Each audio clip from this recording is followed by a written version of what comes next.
welcome back to Dark Cinema Recaps, where horror is for life, not just for October.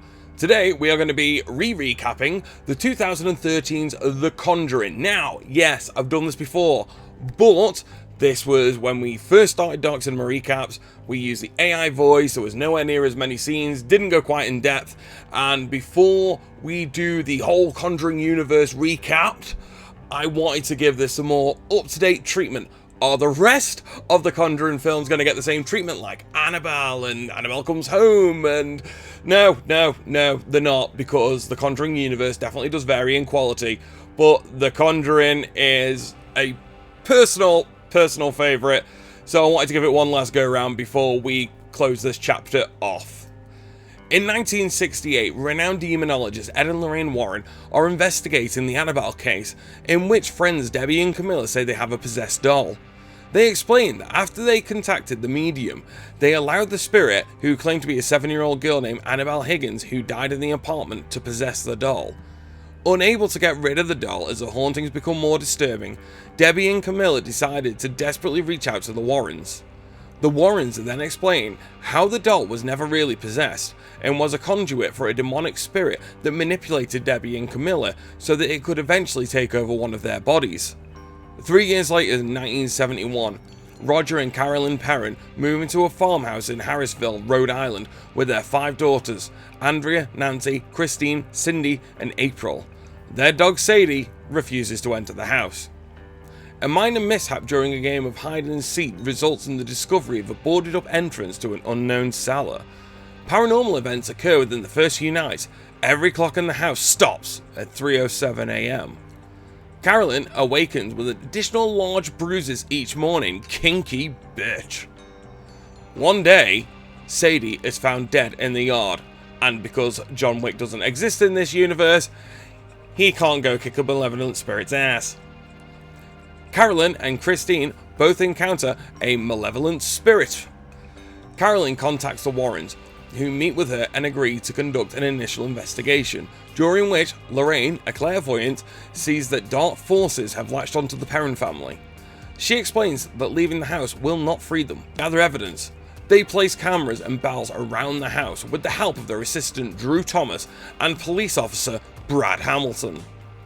Further research reveals that the house once belonged to an accused witch named Bethesda Sherman, a relative to Mary Townesty, who sacrificed her week-old baby to the devil and killed herself in 1863 at 3:07 in the morning, after proclaiming her love of Satan and cursing all who take her land.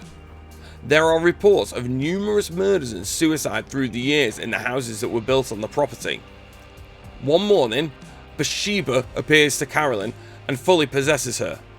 That night, the group hears a spirit luring Cindy into the wardrobe, where she reveals a secret passage. Lorraine enters the passage and falls down the cellar, where she sees the spirit of the woman who Bathsheba had possessed long ago and used to kill her child. Bathsheba attacks Nancy. The incident is caught on camera.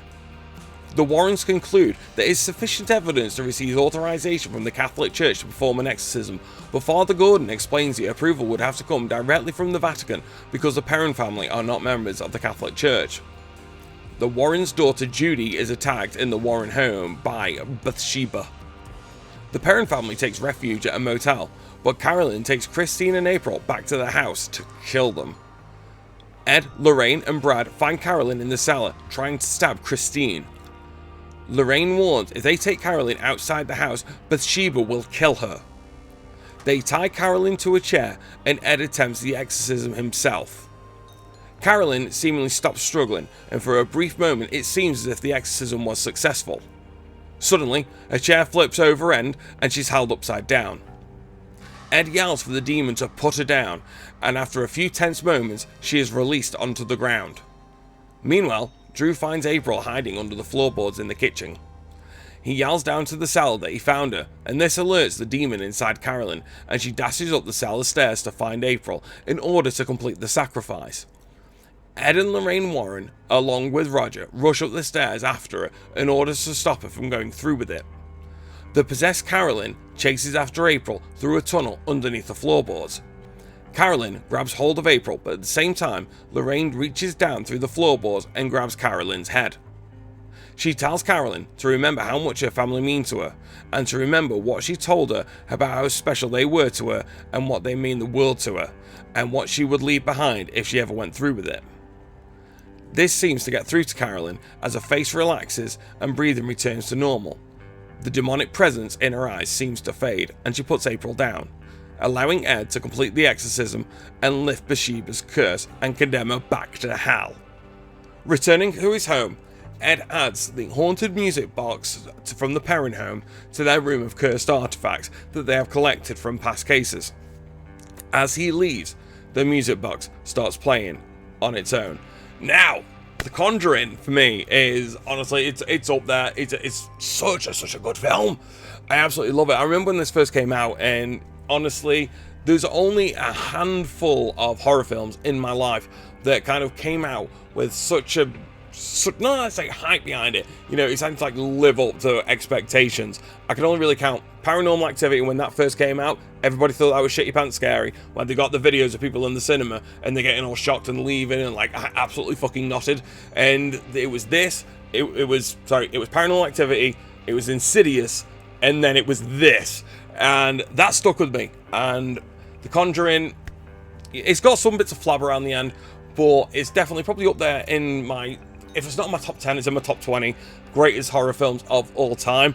And whilst the Conjuring universe definitely does, it's up and down in terms of how good the films are, The Conjuring will always be a classic.